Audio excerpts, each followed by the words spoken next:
have Samsung Galaxy A6 Plus, and let me show you how to wipe cache partition on the following device. So at the very beginning, let's start by pressing the power key, choose power off and tap power off one more time. Let's wait until your device will be completely switched off, and afterwards you need to use the following combination of keys: power key and volume up. So let's hold down together those two keys. Release all keys as soon as Samsung Galaxy A6 Plus logo pops up on the screen. And this is the Android recovery mode. Here you can navigate by using both volume keys and confirm options by pressing power key. Let's scroll down to highlight wipe cache partition and press power key to confirm it. Let's choose yes one more time and choose power key to confirm it.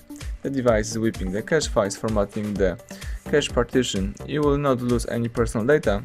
You can just remove the cache files by doing that operation. And right now, as soon as Android system recovery pops up, let's press power key to reboot system now, and the device is restarting and booting into a normal mode. Let's wait a couple of seconds.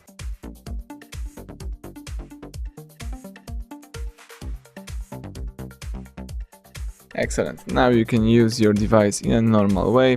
So everything went well, thank you for watching, please subscribe our channel, leave thumbs up under the video.